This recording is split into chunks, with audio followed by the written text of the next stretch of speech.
സുഹൃത്തുക്കളെ എല്ലാവർക്കും നമസ്കാരം. വാഴയ്ക്ക് സ്ട്രെസ് കൊടുത്ത ആൾക്കാർ വീണ്ടും വാഴ നനയ്ക്കാനുള്ള സമയമായിരിക്കുകയാണ്.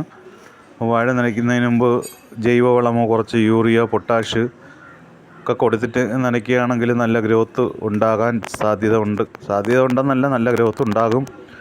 അപ്പോൾ അങ്ങനെയൊക്കെ ഉള്ള ജൈവവളങ്ങൾ കൊടുത്തിട്ട് ഉള്ള വാഴക്കുലയാണ് ഇവിടെ നമ്മൾ കാണിച്ചേക്കുന്നത്.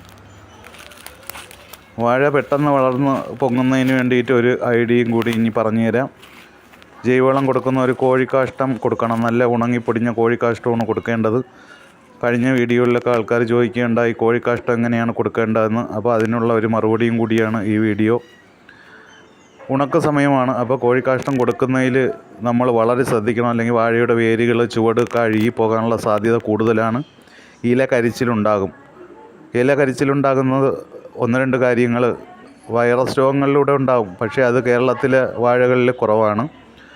വാഴയുടെ ഇലയുടെ അഗ്രഭാഗം കരിയുമ്പോൾ പല ആൾക്കാരും വിചാരിക്കുന്നത് വൈറസ് രോഗം അല്ലെങ്കിൽ ബാക്ടീരിയ രോഗമാണെന്ന് പറഞ്ഞിട്ട് സിൽറ്റ് പോലുള്ള മരുന്നുകൾ വാങ്ങി തളിക്കാറുണ്ട്. പക്ഷേ നമ്മൾ ശ്രദ്ധിക്കേണ്ട ഒരു കാര്യം വാഴയ്ക്കുള്ള ചൂടാണ്. ചൂട് അടിച്ചതിന് ശേഷമാണ് ഈ വാഴയുടെ ഇലകളുടെ അഗ്രഭാഗം കരിയുന്നത്. വാഴയുടെ ഇലയുടെ അഗ്രഭാഗം കരിയുകയും പിന്നീട് ആ വാഴ കൈകൾ ശക്തി കുറഞ്ഞ് ഒടിഞ്ഞ് വീഴുകയും ചെയ്യും. അപ്പോൾ വാഴയെ സംബന്ധിച്ച് ഒരു വാഴക്കൈ അല്ലെങ്കിൽ വാഴയില പോവുകയാണെങ്കിൽ കുലയ്ക്ക് അത്രത്തോളം തൂക്കം കുറയുമെന്നാണ് പറയുന്നത്. ശരിക്കും സത്യമാണ്. വാഴയില തീരെ കരിഞ്ഞു പോയത് മാത്രം നമ്മൾ മുറിച്ച് മാറ്റുക. അല്ലാത്ത വാഴയിലകളെല്ലാം വാഴയ്ക്ക് വേണം. എന്നാൽ മാത്രമേ എല്ലാ ഇലകളിലും ആഹാരം പാകം ചെയ്യുകയും വാഴ നല്ല സ്ട്രോങ് ആയിട്ട് വളർന്നു വരികയും ചെയ്യും. അപ്പം രാസവളങ്ങൾ ഈ ചൂടിൽ കൊടുക്കുന്ന ആൾക്കാർ വാഴയിൽ നിന്നും ഒരു 2 അടി മാറി ഇട്ട് കൊടുക്കണം. നനയ്ക്കുന്ന സമയത്ത് രാസവളം ഒലിച്ച് ഡയറക്റ്റായിട്ട് വാഴയുടെ ചുവട്ടിലേക്ക് വരാതിരിക്കാൻ പ്രത്യേകം ഒന്ന് ശ്രദ്ധിക്കുകയും വേണം. അതിനായിട്ട് നമ്മൾ ചെയ്യേണ്ടത് വാഴയുടെ ചുറ്റും നനയ്ക്കുന്ന സമയത്ത് ഒരു തടം ഏതായാലും എല്ലാവരും വയ്ക്കും, വെള്ളം കെട്ടി നിർത്തുന്നതിന് വേണ്ടിയിട്ട്. അപ്പം വാഴയുടെ തൊട്ട് ചുവട്ടിലായിട്ടൊരു മണ്ണിൻ്റെ കൂന തീർത്ത് കൊടുക്കുകയാണെങ്കിൽ ഡയറക്റ്റായിട്ട് ഈ വളം കലർന്ന വെള്ളം വാഴയുടെ ചുവട്ടിലേക്ക് വന്ന് ചുവട് അഴുകുന്നതിനുള്ള കാരണം ഒഴിവാകും. അതുമാത്രമല്ല, അങ്ങനെ ചെയ്യുകയാണെങ്കിൽ ധാരാളം കന്നുകൾ പൊട്ടുകയും ചെയ്യും അല്ലേ. അപ്പോൾ അത് ശ്രദ്ധിക്കണം. അപ്പോൾ ഇതുവരെ വാഴയ്ക്ക് അധികം ഗ്രോത്തൊന്നും ഇല്ലാത്ത ആൾക്കാർ പെട്ടെന്ന് വാഴയ്ക്കൊരു ഗ്രോത്ത് വയ്ക്കുന്നതിന് വേണ്ടിയിട്ട് ഒരു ഐഡിയ ഞാൻ പറഞ്ഞുതരാം. ഞാൻ പരീക്ഷിച്ച് വിജയിച്ച ഒരു ഐഡിയയാണ്.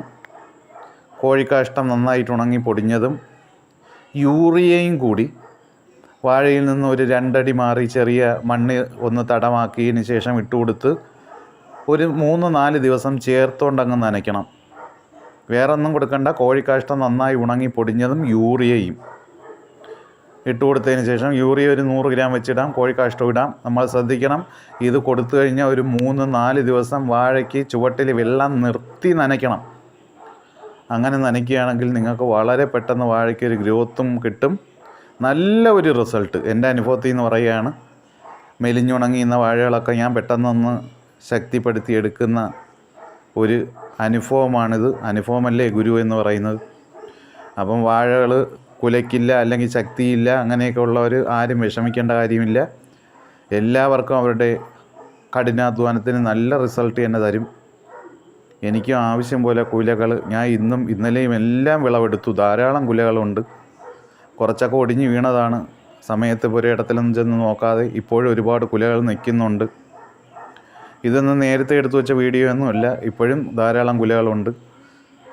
ഇന്നലെ 3 വലിയ കുലകളാണ് വെട്ടിയത്. പക്ഷേ അതിൻ്റെ കായ്കളൊക്കെ ചെറുതായിരുന്നു. കാരണം ഉണക്ക് സമയമാണ്. നമ്മൾ എത്ര വെള്ളം കൊടുത്താലും ഒരു പരിധിയുണ്ട്. അതുമാത്രമല്ല, കുലച്ച് നിൽക്കുന്ന വാഴകൾക്ക് അധികം വെള്ളം കൊടുക്കാൻ പറ്റത്തില്ല. അതിനുള്ള സമയവും കിട്ടാറില്ല. അതുകൊണ്ടാണ് വാഴ കൈകളൊക്കെ ഉണങ്ങി വാഴ ഒടിഞ്ഞ് പെട്ടെന്ന് നിലം പതിക്കുന്നത്. അപ്പോൾ ഒരു വേനൽ മഴ ഏതായാലും കിട്ടുന്ന സമയത്ത് നിങ്ങളുടെ വാഴയ്ക്ക് അത്ഭുതകരമായിട്ടുള്ള മാറ്റം ഏതായാലും ഉണ്ടാകും. നമ്മളെ ജലസേചനം കണക്കല്ല മഴയിലൂടെ ഒരുപാട് മൂലകങ്ങൾ